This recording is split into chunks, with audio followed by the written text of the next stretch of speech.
At 40, she trusted no one. Then one simple act of kindness changed everything. The alarm went off at 6:14 in the morning. Not 6:15. Never 6:15.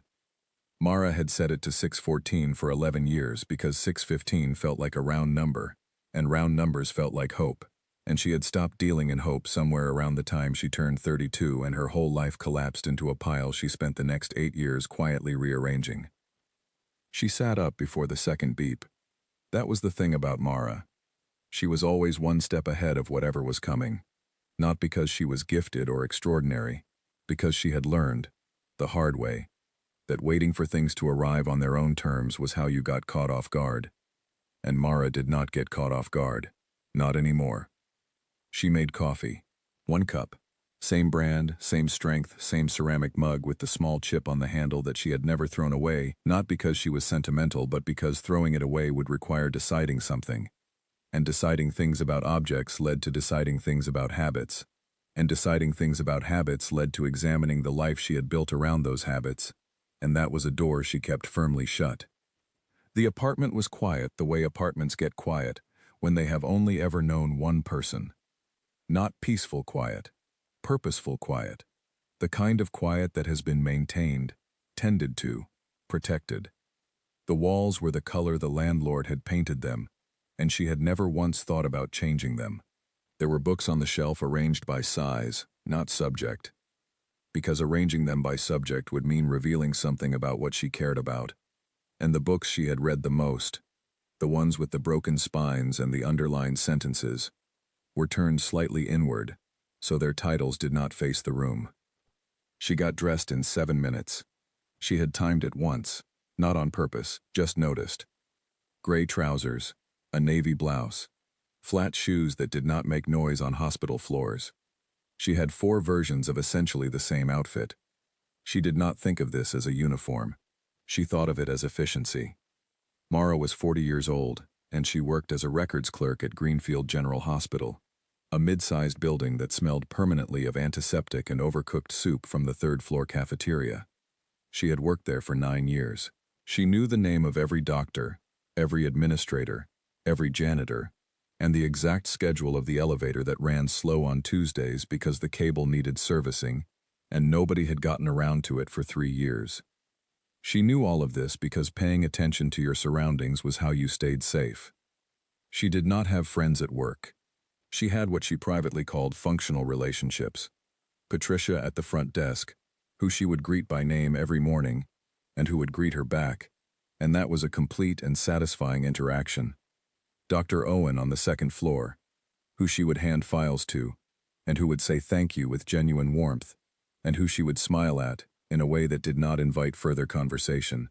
The woman in the blue cardigan whose name she had never learned, and who always held the stairwell door open, and who she had been silently grateful to every single day for 4 years. She was not unfriendly. That was the part people always got wrong when they described someone like Mara. Unfriendly was a choice made out of arrogance or laziness. What Mara was careful. There was a significant difference. Careful people smiled at the right moments. Careful people said the right words. Careful people showed just enough of themselves to pass as warm, without ever handing anyone the piece of themselves that could be used later. She had learned that particular skill from her mother, though her mother had never intended to teach it. Her mother, Gloria, had worn her heart like a badge her whole life, announced her feelings in rooms full of people, trusted everyone with everything, and had been burned so many times and in so many ways that by the time Mara was 12 years old, she had watched the woman she loved most in the world become someone who cried at kitchen tables at 10 o'clock on school nights, while Mara sat across from her eating cereal and listening to the sound of another person's love going to waste. That image, her mother's face in the kitchen light, eyes red, dignity quietly exiting the room, had lodged itself somewhere permanent inside Mara, and she had made a decision then, not in words, not consciously, but in the way that children make the most binding decisions, through feeling, that she would never let that happen to her. She had mostly succeeded. She had been married once, to a man named Colin, who was charming in the way that certain men are charming, meaning he was charming until he wasn't, and by the time he wasn't, Mara had already invested 3 years, and a significant portion of her emotional architecture, into someone who turned out to be mostly a mirror, reflecting back whatever version of himself the room required. He had not done anything dramatic.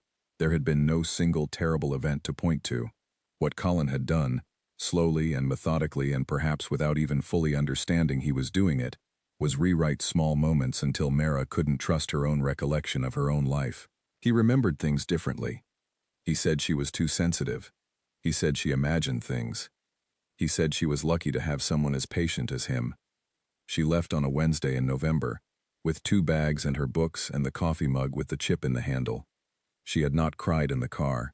She had driven to a motel and sat on the edge of the bed and made a list of everything she knew for certain was true, every single thing she could verify independently, and it had taken her 2 hours and filled 3 pages, and by the end of it she had felt something that was not quite peace but was at least ground under her feet. That was 8 years ago. She had not been in a relationship since. She had not been tempted, not in any lasting way. She had her work and her books and her coffee and her mornings and her route and her locks, 2 of them on the front door, a habit that Colin had mocked, and that she had kept out of something that felt very much like loyalty to herself. The locks were not about fear, she had decided. They were about preference. She preferred to be the only one who could enter. She preferred to know exactly who was in the space she occupied. She preferred, when she came home at the end of a 12-hour day, and sat down with her 1 cup of coffee in her 1 chair at her dining table, to have the complete certainty that nothing in the apartment had shifted without her knowledge. 1 chair. She sat in it every evening. She had never once looked at the empty space across the table and thought about what might fill it. Or rather, she had trained herself not to. The training had taken years, and she was proud of it, the way you are proud of a difficult skill that has cost you something to acquire. She finished her coffee, rinsed the mug, placed it in the drying rack, put on her coat, picked up her bag, checked her keys, checked her phone, opened the door, stepped into the hallway, and pulled it closed behind her, with the quiet, practiced click of someone who has made an art of leaving, and an even finer art of keeping things contained. The city outside was doing what it always did, moving, indifferent, full of people going somewhere. She joined it, her flat shoes making no sound on the pavement, her face arranged in an expression that was not unfriendly, that was not cold, that was simply elsewhere, turned slightly inward, like the books on her shelf, so that whatever was most important could not be read from the outside. The hospital was 14 minutes from her apartment on foot. She had walked it in all kinds of weather. She knew which street collected puddles after rain, and which corner had the broken grate, and which bakery had the best smell at 7 in the morning, even though she had never once gone inside. She walked it the same way every day, not because she was rigid, because predictability was a form of safety, and safety, for Mara, was not a comfort. It was a practice, something you worked at, something you maintained. She badged in at 7:29, said good morning to Patricia, who said it back, took the stairs, not the elevator, because she was not in a hurry, and because the elevator required standing in a small enclosed space with other people, and making that particular variety of eye contact that nobody wants to make, but everyone feels obligated to attempt. She sat down at her desk, opened her files, started her day. And the day did what days do when you have arranged your life carefully enough. It passed without incident, predictable, contained, exactly as she had designed it. What she did not know, sitting there at her desk at 7:29 on a Tuesday morning in October, organizing files with the efficiency of someone who has gotten very good at a thing they never particularly wanted to need, was that the design was about to develop a crack. Not a large crack, not the kind you could see coming. Just a crack. The kind that starts in the smallest, most unremarkable place. The kind that changes everything. She had been on shift for 11 hours and 40 minutes when her car refused to start. Not dramatically, not with a grinding sound or a flashing light or any of the cinematic signals that might have given her time to prepare. It just sat there in the level 2 parking garage, under the fluorescent light that had been flickering since August, and when she turned the key, It produced one short, tired click, and then nothing. Mara sat with her hands on the wheel for exactly 3 seconds. Then she tried again. Same click. Same nothing. She set her bag on the passenger seat, opened the glove compartment, found her jumper cables, still in their original packaging from 6 years ago, which told the whole story of who she was and what she had expected from her life, which was that she would buy the cables, because being prepared was important, but that she would never genuinely imagine a situation in which she would need another person's help to use them. She looked at the cables in their unopened packaging. She looked at the empty parking garage. She looked at her phone, which was at 4% battery, because she had taken a call from the insurance company on her lunch break and forgotten to charge it afterward, which was the kind of small failure that only becomes significant in retrospect, when everything else has already gone sideways. Her AAA membership had expired in March. She knew this because she had gotten the renewal notice, had set it on her kitchen counter, had looked at it every morning for 2 weeks, and had ultimately let it lapse, not because she forgot, but because renewing it had required sitting with a question she did not want to answer, which was, who did she think was coming? AAA memberships were for people who believed, when things broke down in parking garages at 7 in the evening, that someone would show up. And Mara had stopped believing in that particular story so long ago that she couldn't pinpoint the year. She just knew it was gone. So the membership had lapsed, and the cables were in their packaging, and she was sitting in a dead car on level 2 with 4% battery, and the flickering light above her doing its faithless, inconsistent thing. She did not panic. Panic was not in the arrangement. She had long since removed it. What she did instead was sit in the very still, very practical gray place that lived just past the edge of panic, where everything gets quiet and the only thing left to do is think in straight lines. She pulled out her phone, calculated. She could call a cab company. She could walk to the main road and find a bus. She could go back inside the hospital and charge her phone in the break room and then make a decision. She was reaching for the door handle when someone knocked on her window. She turned. The woman standing outside was Delia Marsh, from the 3rd floor. Mara knew her name because Mara knew everyone's name. Delia was one of the surgical nurses, and she had worked at Greenfield for 6 years. And she laughed loudly at the nurses' station, at things that did not always seem to warrant that volume of laughter. And she always smelled faintly of turmeric, which suggested she cooked seriously and did not care who knew it. She was 43, maybe 44. She had natural hair that she wore in a large, confident shape that took up space the way Delia herself seemed to take up space. Not aggressively, just fully, in the manner of someone who had never been told to make herself smaller, and would not have listened if she had. Mara had exchanged perhaps 15 words with her, over the course of 9 years. She rolled down the window 2 inches. "Pop the hood," Delia said. Not "what's wrong," not "are you okay," not "do you need help." She did not make it a negotiation. She made it a direction, delivered in the tone of someone who had already decided this was happening and was simply waiting for Mara to agree. Mara looked at her for 1 beat. Then she pulled the lever. Delia went around to the front of the car. There were sounds. The hood opening. A pause. Delia saying something under her breath, not anxious, the way you talk when you are simply thinking. More sounds. Then Delia's voice again. Ordinary. Conversational. As though they were standing in the break room, and not in a flickering parking garage in the near dark. "Your battery cable's loose," she said. "Not dead. Just disconnected. Probably a bump in the road." Mara got out of the car and went around to look. She did not know what she was looking at, technically, but she could see that Delia had already identified the problem, and was now solving it with what appeared to be a ballpoint pen from her own pocket, and a rubber band from her own wrist. The rubber band was yellow. Mara noticed this detail in the specific, disproportionate way that the mind notices things when it is processing something it does not have a framework for. It took Delia 4 minutes. She closed the hood, wiped her hands on a tissue from her bag, made a small sound of satisfaction, said, "Try it now."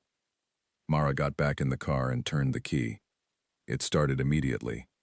She sat there for a moment, engine running, hands in her lap. Delia appeared at the window again. She was putting the pen back in her pocket. The yellow rubber band was still on her wrist. "Keep an eye on it," Delia said, "but you should be fine." Then she turned and walked toward her own car, which was parked 3 spaces away, and she did not look back, and she did not wait for thanks, and she did not perform the kindness by standing there to receive the gratitude that was its natural payment.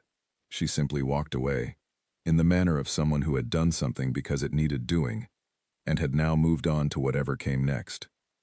Mara sat in her running car and did not move for 11 minutes. She was not crying.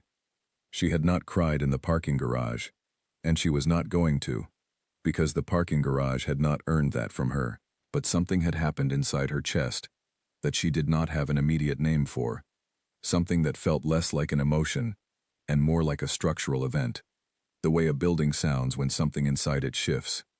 The problem was not the kindness itself. She had experienced kindness before. People held doors. People said, "Excuse me." People let her go first in lines at coffee shops. She accepted these things the way you accept weather, as conditions that exist around you, and to which you are not required to respond with anything more than a nod. The problem with Delia was the specificity. Delia had stopped, not because stopping was easy or convenient or particularly on her way home. She had gotten out of her own car, in a flickering parking garage, and used her own pen and her own rubber band, and she had fixed the problem, and asked for nothing, and explained nothing, and made no moment of it. She had just seen something that needed doing, and she had done it. Mara did not know what to do with this. Her entire system, the careful, maintained, expertly locked system she had spent the better part of a decade constructing, did not have a door for this particular thing. She had doors for transactions. She had doors for obligations and pleasantries and professional courtesies. She had doors for everything that made sense, everything that came with a visible motive, everything that could be understood as part of a legible social contract. What Delia had done did not come with a visible motive. It was just nothing. A woman with turmeric on her hands and a yellow rubber band on her wrist, who laughed too loudly at the nurse's station and had never needed Mara for a single thing, had simply stopped and helped her. And the not understanding of it, the sheer, ungovernable not understanding of it, was sitting in Mara's chest like a stone she hadn't known was missing from the wall. She finally put the car in reverse.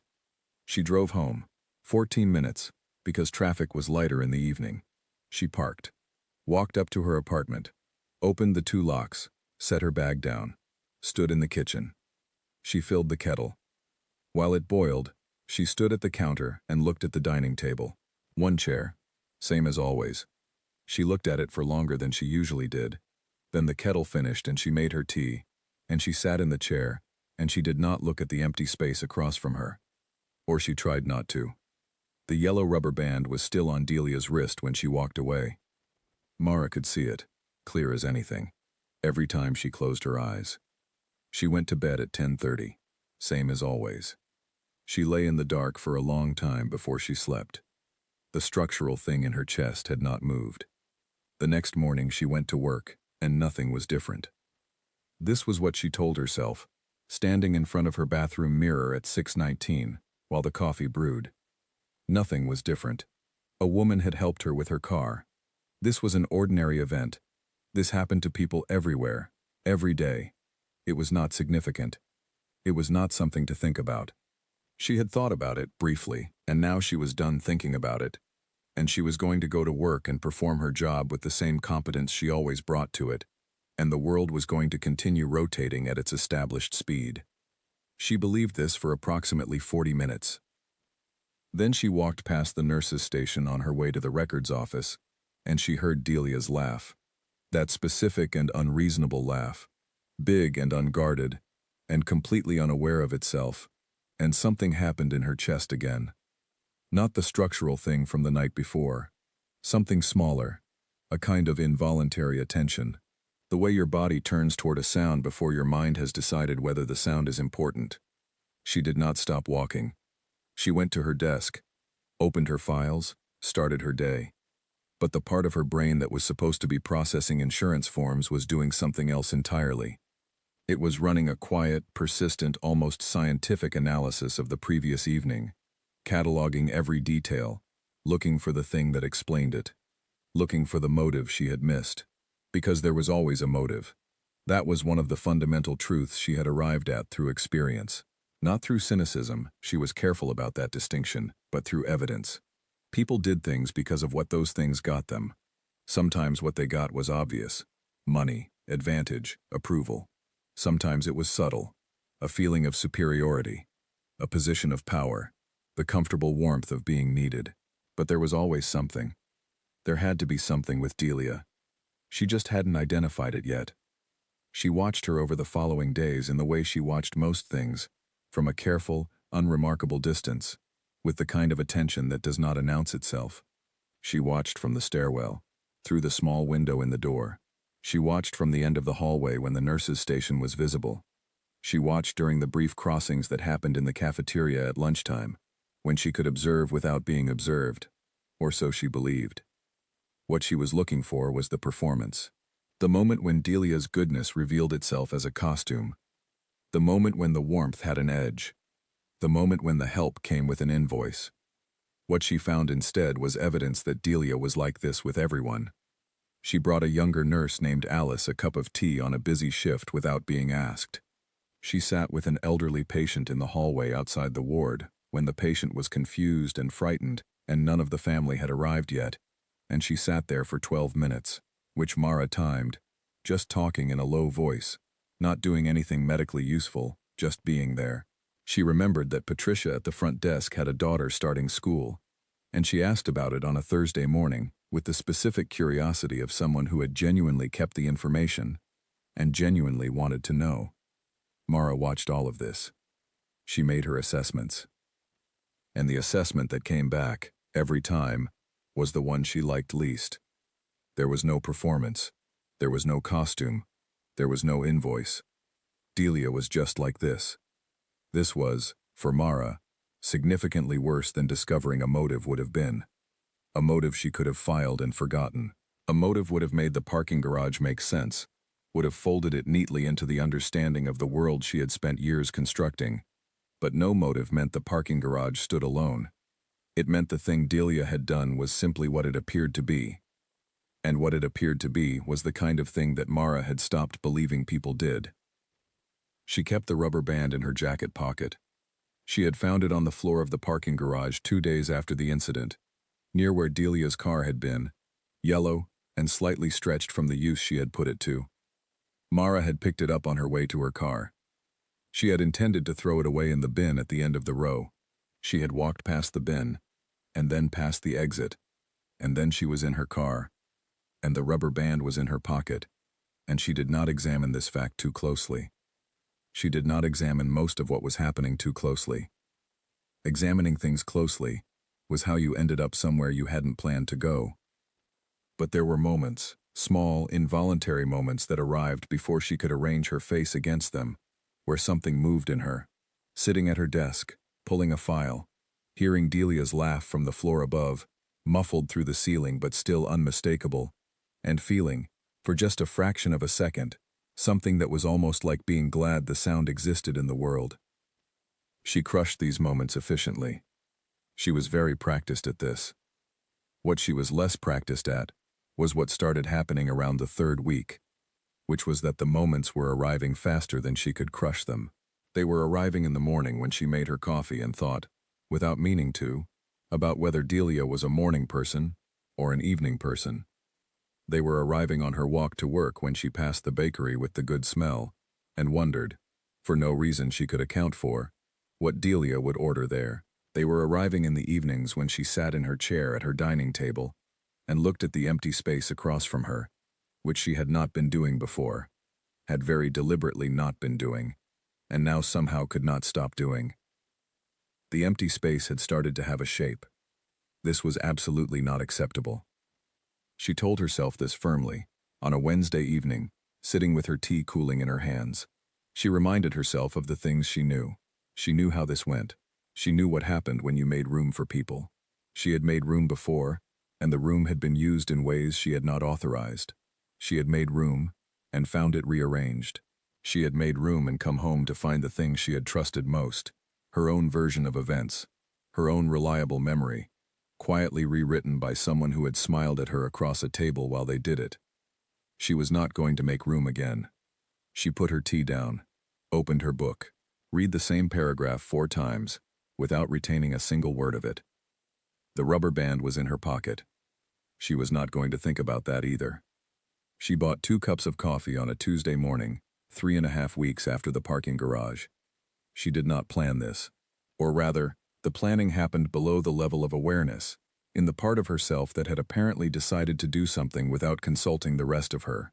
She was at the cart outside the hospital entrance, the same cart she used every morning, and she ordered her usual, and then she said, without any sense of where it was coming from, "And one more, same." The man at the cart looked at her. She looked back at him. She paid for 2 coffees and carried them both inside. The rational story she told herself was that she might want a second cup later. This was not a story she believed. She had never once wanted a second cup later. She was a 1-cup person. She had been a 1-cup person since she was 26 years old, and had given up the second cup as part of a general reorganization of her habits that year. A year she did not think about. She went to her desk. She put 1 coffee down. She looked at the other. She worked for 2 hours. At 9:40, she picked up both cups and walked to the break room. Delia was there. Not coincidentally. Not really. Mara had known from the schedule board in the hallway that Delia's shift rotation meant she usually had a break between 9 and 10 on Tuesdays and Thursdays. She had noted this the way she noted all schedules, as information, neutral, organizational, with no particular application in mind. The break room had a busted vending machine in the corner that had been accepting money without releasing food for 2 months, which everyone knew, and nobody had reported, and a small table with 4 chairs, and a window that looked out onto the staff car park. Delia was standing at the window, looking out, holding nothing, which meant she had arrived late and had not had time to get her own coffee. Mara knew this because she had been paying attention. She stood in the doorway with 2 cups of coffee. This was, she understood, a moment. A small moment, almost invisible, the kind of moment that nobody watching would have identified as significant. But she knew it was a door. She could feel it the way you feel a temperature change when you move from one room to another. She could walk back out. She had done harder things than walking back out of a break room. She crossed to where Delia was standing. She held out one of the cups. She said nothing. She did not explain it. She did not perform it. She just held it out. Delia turned, looked at the cup, looked at Mara, and then she did the thing that Mara had not prepared for, which was that she looked at Mara the way very few people had ever looked at her, completely, unhurriedly, as though she were something worth actually seeing, not the efficient records clerk with the flat shoes and the practiced expression, but the actual person behind all of that, whoever that was. Delia took the cup. She didn't make it a moment. She didn't say something that required a response. She just took it and turned back to the window and said, conversationally, easily, without pressure, "It's going to rain this afternoon." Mara looked out the window. The sky was doing the particular gray thing that meant she was right. "I don't have an umbrella," Mara said. She wasn't sure why she said it. It was not information Delia had asked for. "Neither do I," Delia said. "I never have an umbrella. It's a personal failure I've made my peace with." Something moved in Mara's face. She caught it before it completed itself. But it had been close. It had been very close. They stood at the window and drank their coffee. 4 minutes. Mara counted, not obsessively, just because she was a person who noticed time.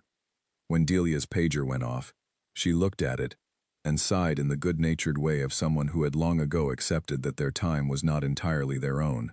She lifted her cup slightly. A small gesture. Thank you without words. Then she was at the door. She stopped. "Same time Thursday?" she said. Mara looked at her. She thought about every door she had ever locked. She thought about the 2 locks on her apartment, and the reasons for each of them. She thought about her mother at the kitchen table, and Colin in the car rewriting things she knew to be true, and the friend who had taken what she was given and used it badly. She thought about the systematic, careful, expensive work of keeping herself contained. "I don't know," she said. Delia nodded, not disappointed, not pressuring, just nodding, in the way of someone who understood that "I don't know" from a person like Mara was not a dismissal. It was an honest answer. And honest answers, from people who had forgotten how to give them, were worth treating gently.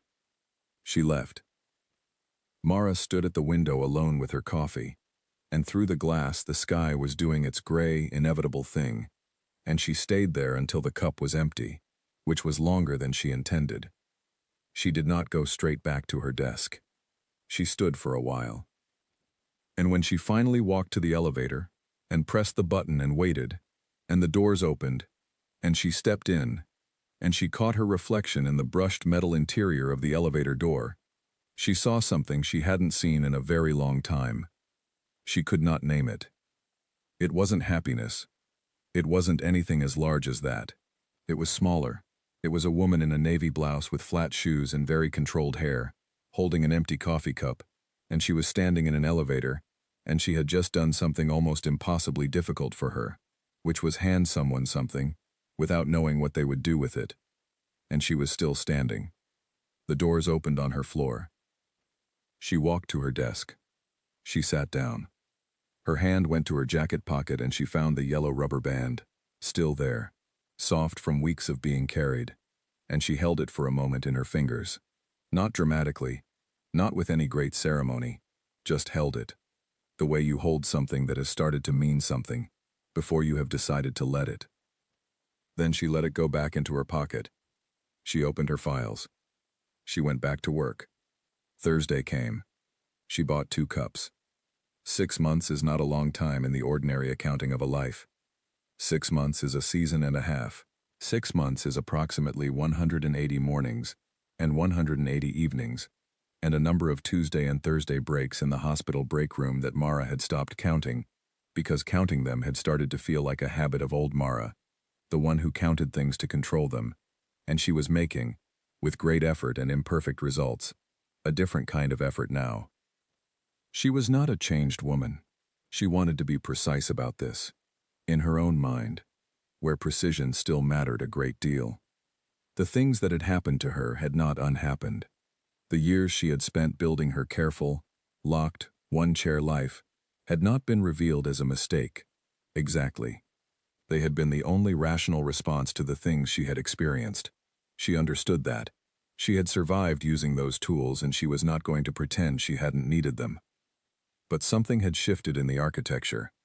Not collapsed, not been dismantled, shifted. The way a window shifts when you open it a few inches. Not the whole thing. Not so the room is exposed to everything outside, but enough that air comes through. Enough that you can hear the city without being in it. Delia was the window. Not because Delia had fixed her. Mara was clear on this point. Delia had not fixed her. Delia had not tried to. This was, in fact, the thing that had made all of it possible. Delia had never once attempted to be a project. She had never offered help that came with the implicit suggestion that Mara was broken. She had never pushed past a door that hadn't opened on its own. She had simply been there, consistently, with her turmeric smell and her too loud laugh, and her effortless, unself-conscious generosity, and she had let Mara decide what to do with it. Mara had done quite a lot with it, slowly. There was a group chat now. She was in it. Delia had added her one afternoon without announcement, and the chat was called something Mara found mildly ridiculous, and had not said so. And it contained messages from Delia and from Alice, the younger nurse, and from a physiotherapist named Owen who worked on the 4th floor, and who sent photographs of his lunch every single day, with a level of enthusiasm that Mara privately found baffling. She did not mute the chat. This was more significant than it sounds. She went to a birthday dinner in November, Delia's birthday, at a restaurant she had never been to, with 6 people she did not know well, and 2 she did not know at all. She had stood outside the restaurant for 4 minutes before going in, not because she was afraid, She was not afraid, but because she was recalibrating. She was standing at the edge of something and taking a reading on it before stepping onto it. She went in.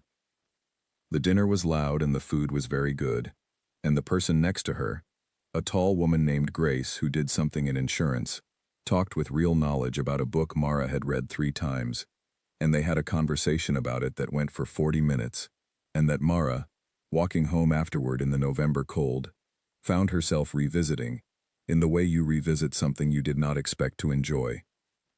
She had not told Delia about Colin.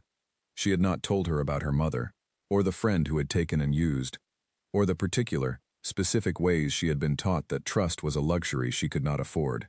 She had told her almost none of this, and Delia had not asked, because Delia seemed to understand instinctively what Mara needed, which was to be allowed to be wherever she was without being required to explain how she got there.